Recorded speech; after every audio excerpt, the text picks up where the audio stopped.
datang ke rancangan BK 1001 Malam. Alhamdulillah, hari ni dah hari keempat. Kita semakin bersemangat untuk berpuasa. Betul tu Hana. Hari ni kita nak bincang pasal satu topik menarik, iaitu Kurangkan tidur, tambahkan pahala. Ramai kan yang suka tidur lama waktu bulan puasa? Tapi, betul ke kita patut tidur sepanjang hari je?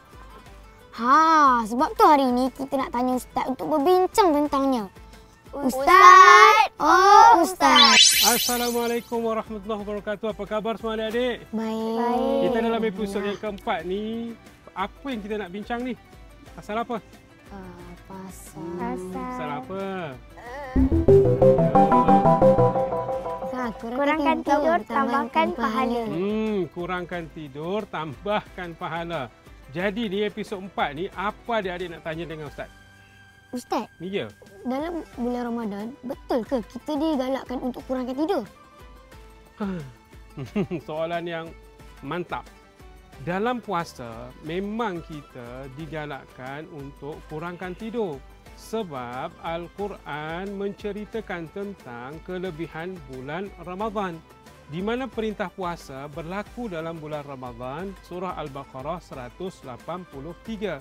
Ya ayyuhalladzina amanu kutiba alaikumusiyam kama kutiba alal ladzina min qablikum la'allakum tattaqun. Jadi Allah perintahkan bulan Ramadan untuk berpuasa, bukan tidur. Jadi kalau Ramadan tidur, apa bezanya dengan bulan lain? Jadi Ramadan bulan untuk berpuasa, bulan untuk meningkatkan amal ibadat, maka bukan untuk tambahkan tidur, ya. Ingat. Okey, yang lain. Ya. Ustaz, apakah amalan yang boleh kurangkan tidur dan banyakkan pahala? Baik, bagus. Jadi apa yang perlu kita buat? Kalau kita tak nak tidur banyak, maka pertama sekali kita kena faqra'ul Quran. Baca Al-Quran. Kerana Al-Quran turun di bulan Ramadan.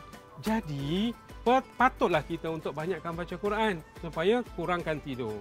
Yang kedua, banyakkan berzikir, banyakkan untuk solat-solat sunat. Dan paling penting juga, bagi makan orang yang berbuka puasa. Maka, pahala kita banyak, aktiviti kita banyak.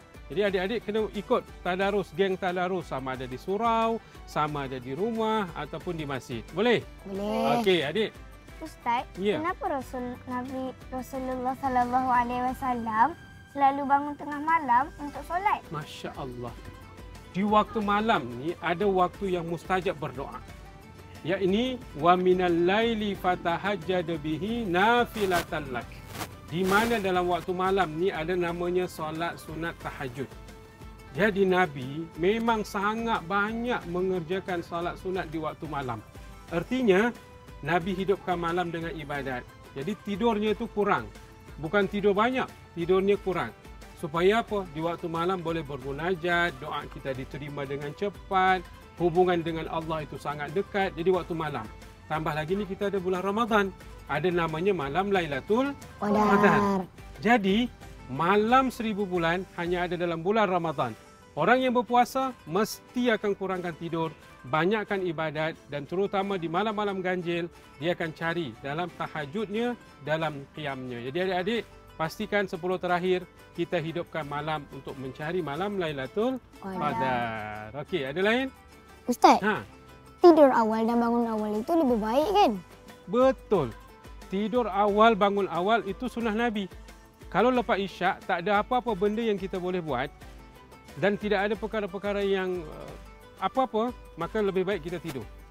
Dan kita boleh bangun awal untuk apa? Untuk dapat bertahajud, dapat berdoa, dapat beribadat. Dan kalau kita sekolah pun tak kelang kabut nak siapkan pakaian, siapkan baju dan sebagainya. Jadi banyak baiknya daripada buruknya. Jadi kita perlu sunnah, ikutkan sunnah awal tidur, awal bangun. Ni kadang adik-adik ya, malam tidurnya lambat, pasti bangunnya lambatlah juga. Kita tak nak itu berlaku. Jadi pastikan sunnah untuk menghidupkan malam, bangun awal, tidur awal. InsyaAllah sihat tubuh badan. Okey, ada? Kalau kita berjaga malam dan buat benda sia-sia, adakah tetap dapat pahala? Bangun malam tu dah bagus dah. Tapi buat benda sia-sia. Apa yang didapatnya? Tak dapat apa-apalah. Contohnya apa benda sia-sia? Agak-agak adik-adik, menurut adik-adik, benda sia-sia tu macam mana? Contohnya benda sia-sia macam ni. Bangun malam, lepas tu apa yang dia buatnya? Cuma main game. Sampai ke pagi. Mata pun bentuk hitam. Dapat apa? Tak dapat apa-apalah. Tapi kalau dia bangun malam, setidaknya dia berzikir, dia berdoa untuk ibu ayahnya, dia berdoa untuk diri dia, maka bangunnya dapat pahala. Tapi kalau soalan tadi, tak dapat pahala lah. Sia-sia. Penat pun penat, pahala pun tak dapat. Okey? Ada lagi? Tak ada, Masya Allah. Bagus. Semua bagus. Jadi adik-adik di luar sana yang menyaksikan kami pun harap-harapnya dapat kebaikan dari soalan-soalan kita hari ini. Jangan lupa tekan butang like dan share video ni supaya ramai lagi yang dapat manfaat. Dan jangan lupa subscribe channel Bintang Kecil untuk episod seterusnya. Sampai jumpa lagi. Selamat berpuasa. Assalamualaikum. Bye.